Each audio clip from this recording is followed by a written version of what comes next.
Hello guys! Ang Forex vlog topic natin today ay tungkol sa ating copy trading result kay Nguyen Doc Dong.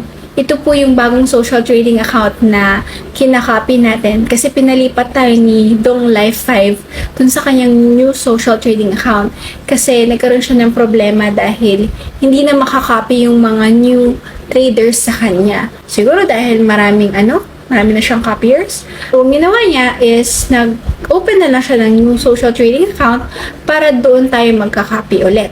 So, kahapon, nag-detach tayo doon sa kanyang Dong Life 5 na account, tapos nag-copy tayo ngayon dito.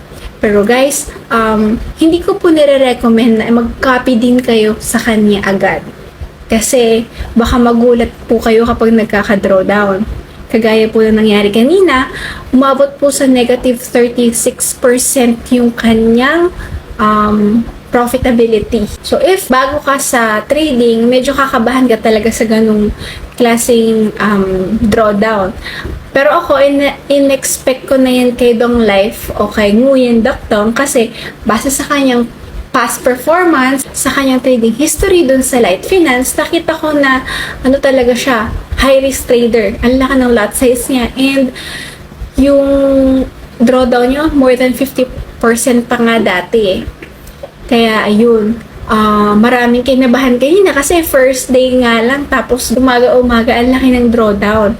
Nakasell siya pero tumataas ang gold.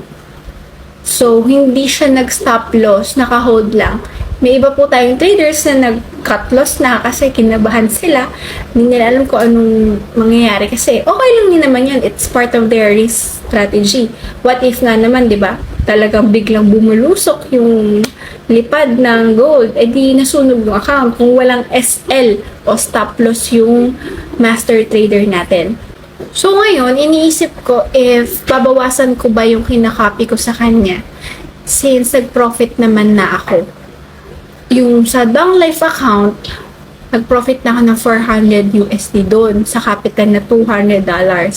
So, i-withdraw ko na yun. Tapos, inilipat ko kay new social trading account niya na $200. Ngayon, babawasan ko na siya. Iniisip ko if gawin kong 100 na lang, minimum. Or baka i-keep ko. Total profit na lang kasi yun. So, mamaya pag-isipan ko. Pero, ayun guys, kung magka-copy ka, ang in-advise ko sa mga members natin na yung minimum lang talaga, yung willing mong mawala para hindi ka ganong kabahan. Isipin mo, pasweldo mo to dun sa empleyado mo. Empleyado mo si trader. Diba sa business, mag-hire ka ng manager, ng HR, ng IT. Hindi mo naman kasi lahat kayang gawin yan eh. So, mag-i-invest ka sa tao na may alam.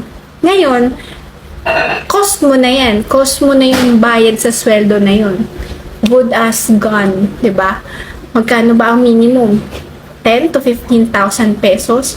Eh, sa copy trading, ang minimum to copy is $100 lang. So, sa business, diba, magtitiwala ka dun sa tao.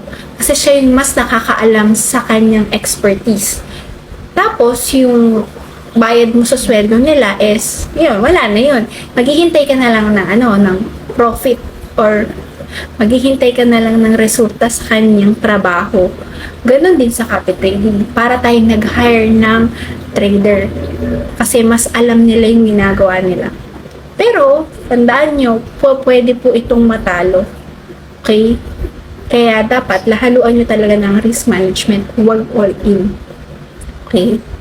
Kung nakita nyo naman na maganda talaga yung past performance, edi ang gawin nyo, kunwari, meron kang $100,000 na capital.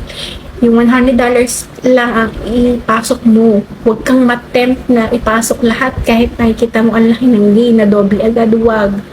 Kasi may risk na matalo ka sa unang try o pangalawang try, diba? So, ang gawin mo lang is, i-invest mo yung minimum, hintayin mo kung maka-ROI. Pag naka-ROI ka, edi good. Tanggalin mo yung capital mo, hayaan mo mag-run yung profit. If sa unang try natalo ka, pero tiwala ka sa kakayahan ng social trader niya, base sa kanyang past performance, edi try ka ulit, minimum lang. Tapos, tingnan natin kung madodoble. So, ganun siya nag-work.